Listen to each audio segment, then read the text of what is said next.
A sky of blackened fire stretched endlessly overhead, split by veins of crimson lightning. Beneath it, the battlefield churned, a writhing, screaming sea of flesh and steel. From the eastern ridge, a tide of demons surged forward, a mass of twisted limbs, snapping maws, and blistered hide.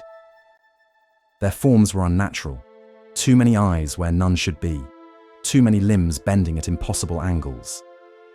They did not march, they crawled, slithered, and bounded, shrieking in a cacophony of rage. A Hezru tore through, the carcass of a lesser demon as it pushed forward, a Baela's flaming whip carving a path of carnage through the throng. Claw and fang, wing and talon. They moved as one, not by order, but by the blind momentum of chaos. Opposite them, the devils stood in perfect formation. Ranks of barbed devils lined the front, spined shoulders rising and falling in cold unison. Behind them, the hulking forms of pit fiends loomed, the glow of their burning eyes steady beneath polished helms. There was no sound among them, no cries, no jeers, only the rhythmic sound of boots upon scorched stone as they marched forward, spears lowered in grim precision. A cornigan raised its iron whip and snapped it once, a signal. Instantly, the first line advanced, shields interlocking as infernal glyphs burned across their steel. The demons crashed into them like a breaking wave. A vrock descended from above, only for a bearded devil's glaive to spear it through the chest. A Marilith's blades flashed, carving through two devils before a pit fiend's crushing fist sent her tumbling into the press of bodies. Blood sprayed across the burning earth, black and steaming from the demons, dark crimson from the devils. And still they fought, chaos against order, madness against tyranny. Neither side could yield, neither side would ever stop. The Blood War was not a battle to be won. It was a scar cut into the bones of existence, forever bleeding. Throughout history, the teeming hordes of the Abyss and the strictly regimented legions of the Nine Hells have battled for supremacy in the cosmos. In the mortal world, the scant few scribes, arcanists, and adventurers who know the conflict for what it is refer to it as the Blood War. The fighting takes place across the lower planes, on the material plane, and anywhere else that demons and devils might congregate. From time to time, demons spill out of the Abyss to invade Avernus, the uppermost layer of the Nine Hells. While the devils defend their home, they also make strikes against locations in the Abyss. Although the intensity of the conflict waxes and wanes, and the front lines of the war can shift drastically, a moment never goes by when demons and devils aren't battling each other somewhere in the multiverse. The battle's lines in the Blood War undulate like a writhing snake. Each time one side gains an advantage, invariably its lines weaken somewhere else. Demons enter the Nine Hells by following the river Styx from the Abyss into Avernus. By hiring skilled Morenoloth pilots to navigate the river, a demon lord can transport an invasion force of enormous size. Mimicking a complex dance, the two sides shift their attacks and trade positions with each passing day. About once every 1,000 years, the demons close in on the lower reaches of the Styx and portals, leading deeper into the Hells. Invariably, the legions of the Nine Hells boil up from below to repel the invaders out of Avernus, back to the juncture where the Styx enters the Hells. This drive by the devils attracts the attention of more demons from the Abyss, which pushes the front line back into Avernus. The process repeats itself time and time again. To the good fortune of the rest of the multiverse, almost all the battles in the Blood War take place in the Abyss and the Nine Hells. Whether by cosmic chance or design of some unknown power, the dark waters of the Styx provide passage between the two planes. But pathways to other realms are at best fleeting and unreliable. Despite the difficulty of escaping the lower planes, Combatants on both sides find their way to the material plane and other realms from time to time. Although the conflicts of these other planes are little more than skirmishes in the Blood War, even a small number of demons and devils can wreak havoc and bring destruction wherever they see fit to do battle. Devils and demons are far from the only combatants in the Blood War. Both sides exploit the material plane's most abundant resource, mortal creatures whose bodies and souls are both useful to the cause. Devils strive to recruit mortals into their ranks by offering them rewards in return for their service. While they live, these cultists carry out the wishes of the Archdevil Masters, whether raiding an enemy outpost or gathering more members for the cult. When a cultist dies, its soul emerges in the 9 hells and becomes another of the Blood War's immortal soldiers. Most of the evil souls consigned to an afterlife in the 9 hells become lemures, which make up the caste majority of the hellish forces. But some mortal recruits who willingly accept a contract offer from a powerful devil can arrive as a lesser devil. Demons generally have no regard for mortal souls and do not solicit them, but living creatures do have their uses. Groups of corrupted cultists dedicated to one of the demon lords exist all across the realms of the material world. For as long as these mortals do the bidding of their lord, they are allowed to live. From a demon's perspective, all other living creatures are nothing more than sheep ripe for slaughter, and demonic cultists share their view. These fanatics don't hesitate to slay other mortals if given the chance, and if their victims happen to be in league with devils, so much the better. A casual observer might suppose that 2 forces of evil bent on exterminating each other would be an advantageous situation for the forces of good. But the combatants in the Blood War have no regard for collateral damage, and on the material plane, they can cause a lot of it. If agents of Asmodeus discover a thriving demon cult in a city, they might deal with the threat by starting a fire that not only destroys the cult, but burns through several neighborhoods and kills hundreds of innocents. A demon might unleash a plague to kill every person in a town, just for the sake of claiming from its library an old book containing a map to a lost artifact. The fiends, on both sides of the Blood War, take the path of least resistance to their goals, heedless of consequences that don't affect them. The clash of steel and the roar of flame echo endlessly across Avernus. The river Styx coils through the blasted wasteland like a venomous serpent, its dark waters forever tainted by the souls of the damned. Along its corrupted banks, the war never stops. The war cannot stop. I watch from the ridge of a blackened hill, the crimson glow of Avernus casting jagged shadows across the battlefield. Below, the devils hold their lines with grim precision. Spined devils circle above, hurling barbs down into the howling mass of demons. Horned devils stand shoulder to shoulder, their glaives raised in perfect symmetry as they push back the tide of chaos. A pit fiend tears through a Vrok's wings with a single, brutal swing. Orderly violence, executed with purpose. But the demons, they are madness incarnate. They do not fight as soldiers. They surge forward as an endless wave of flesh and rage. A Bela's whip lashes through the air, igniting the ground as dozens of dretches scramble beneath its feet. A Hezro claws at a bearded devil, tearing away flesh before being consumed by hellfire. And yet more come, more always come. The abyss is endless.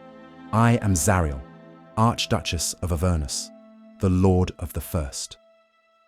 Once, I stood among the hosts of the 7 heavens. My wings were white as starlight, my sword blessed by celestial fire. I fought to shield the innocent, to drive back the darkness. But light alone could not hold back the tide. When I descended into the hells, I saw the truth. Order, not purity, is the weapon that will stop the abyss. This is why we fight on Avernus. why we must always fight on Avernus. Here, the tide can be contained. When a devil falls, they are lost, true death. But we fight with purpose. Wounded devils know to retreat, allowing reinforcements to close the gap. Supplies flow from deeper in the hells, fueling the war machine with infernal precision. The demons know nothing of discipline. When a demon falls, it is cast back to the abyss, only to return to its mindless wandering. Their strength is in their numbers, but their weakness lies in their chaos.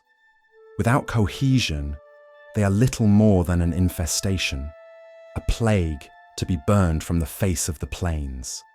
I have given everything, my grace, my name, my wings, to stand at the mouth of hell and hold back the abyss.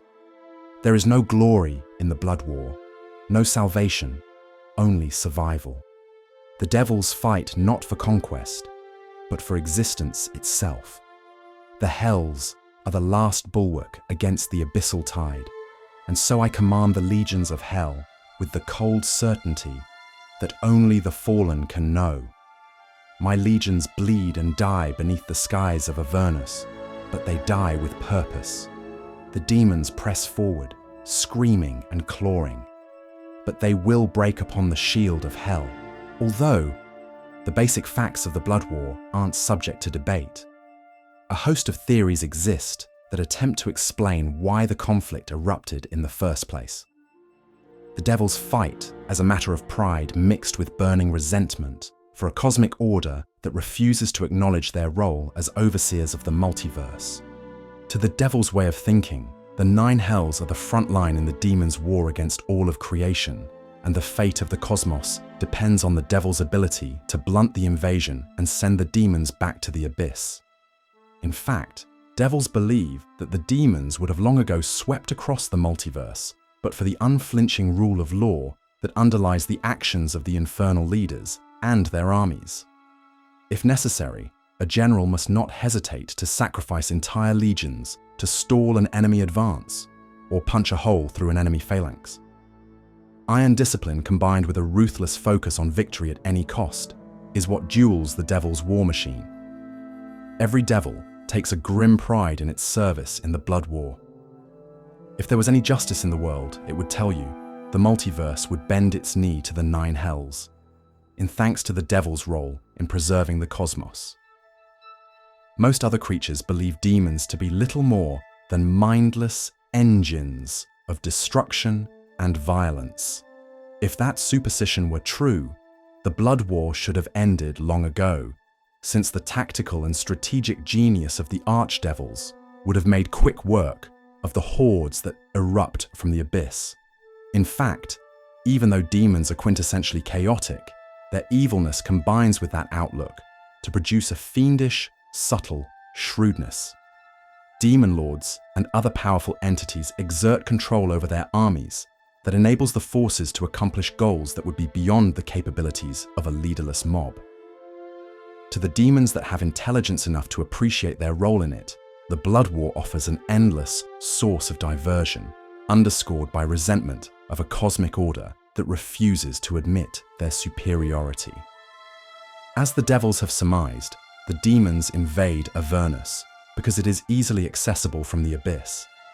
But some sages and demonologists maintain that even if that were not the case, the 9 hells would still be the demons' prime target. If the demons sent out a large force to invade a different plane, this theory holds, the devils would be able to marshal allies from across all the planes to rise up against the abyss and end its threat forever. Instead, as long as the demons focus most of their efforts on the doorstep of the 9 hells, realms such as the 7 heavens and Bitopia are loath to commit aid to defend a plane that is inimical to everything they stand for by aiding the devils directly. Therefore, the demons assault the 9 hells over and over, not only because it is the greatest threat to their dominion, but also because striking in force anywhere else would play into the devil's hands. To understand the blood war, Mordenkainen's voice carried the weight of centuries. You must first discard the notion of good and evil, as the defining struggle of the multiverse. The cosmos is not a battleground for righteousness or depravity. It is a scale, teetering upon the edge of oblivion, and the blood war, in all its terrible fury, is what keeps that scale from collapsing. He stood before an obsidian table, a map of the lower planes flickering in shifting shades of crimson and black beneath his fingertips.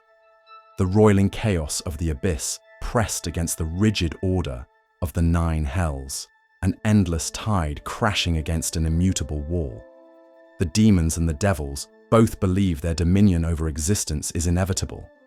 The demons dream of unmaking, of dragging the multiverse into the howling void of the abyss, dissolving reality into the primordial madness from which it sprang. The devils, ever the tyrants, envision an eternity of iron rule beneath the watchful eyes of Asmodeus. A future where order reigns supreme, suffocating every breath of freedom beneath the weight of infernal law. He traced a finger along the line where the two forces met, the jagged, eternal front where chaos met law. Most mortals recoil at the sight of this war. They see only suffering, destruction, and despair, but they fail to see the necessity of it. Mordenkainen's gaze sharpened. His eyes, like cold stars, reflected the shifting chaos on the table.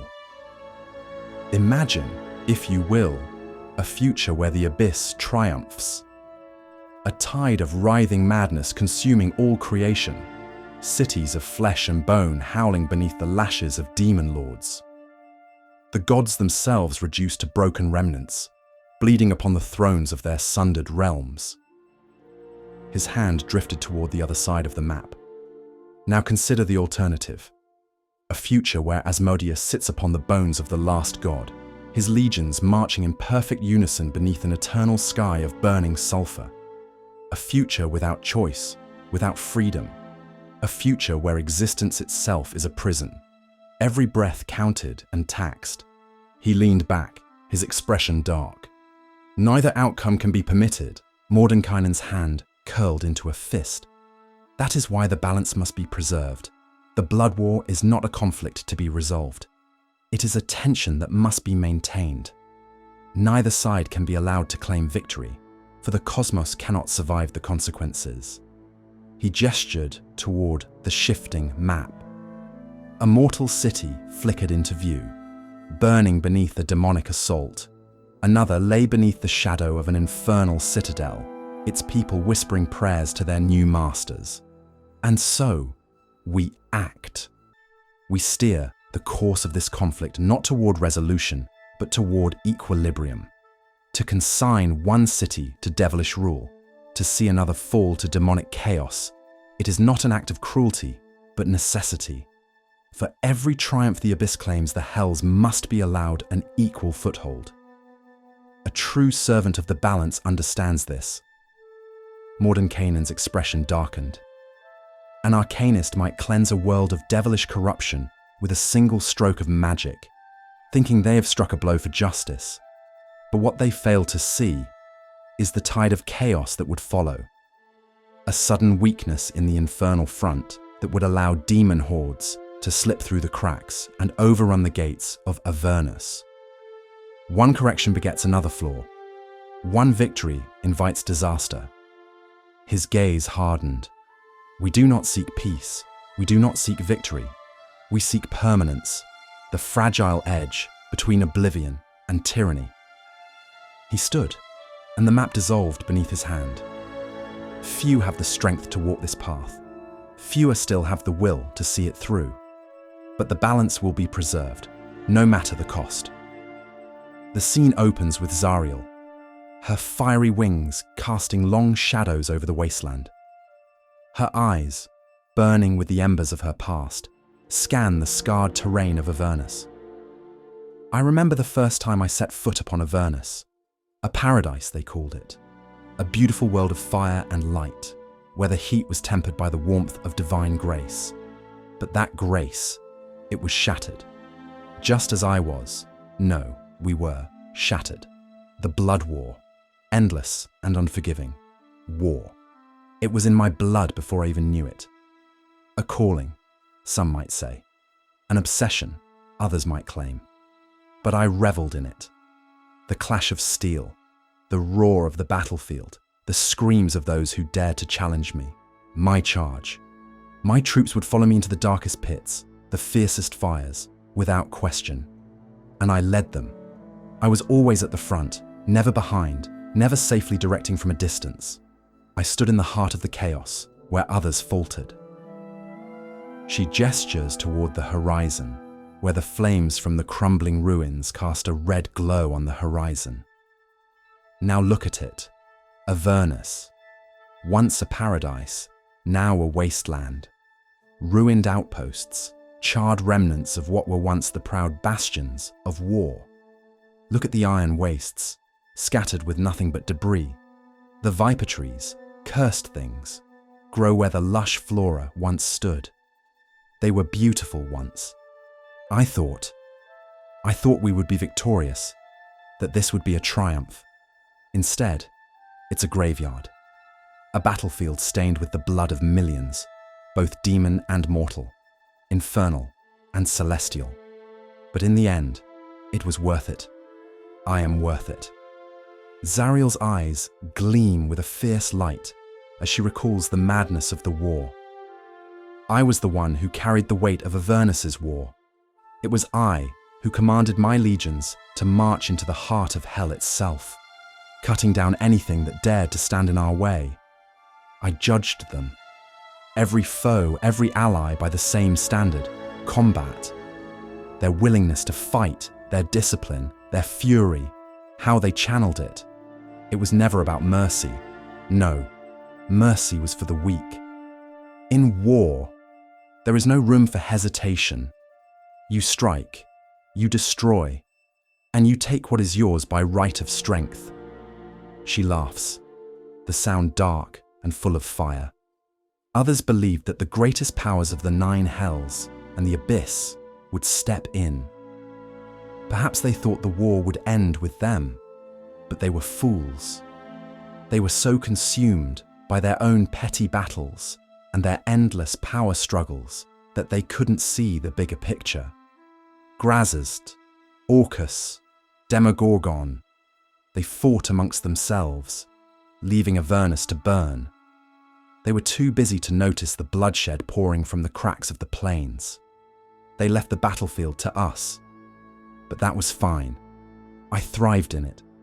My soldiers and I, we were the hammer that struck down the weak, the hilt of which would never break, never falter. The fire of war burned in me. I became it. Her gaze turns colder as she reflects on the outcome. And yet, as the war rages on, the plains themselves, they twist, they scar. This place, the very land beneath me, feels the weight of the war we fought, the war I fought, and it bears those scars. Avernus is a graveyard, not of just mortals, but of dreams. And the others, the so-called gods of hell and the abyss, they hardly lifted a finger to stop it. But I didn't need their help, my strength, my will. That was all that mattered. Her wings unfurl slightly as she stares into the distance, lost in her memories. Perhaps I was wrong. Perhaps there was a time when the might of war was enough to shape the destiny of the plains. But now Avernus is a monument to that insanity, a place where war was both the beginning and the end.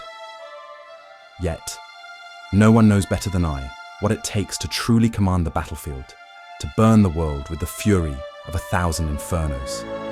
That is the path I chose. That is the path I walked. And though the land may be scarred, though the memories may haunt me, I will carry on. Because in the end, only the strong remain. And I will remain. She turns her gaze as if daring anyone to challenge her. The blood war rages on, never ending, never shifting. And in its continual struggle, we learn of a single truth, that some outcomes, some elements of existence are written in fate, never to be decided. But we march on, we press on, For what else is there, in this game of life and never-ending death?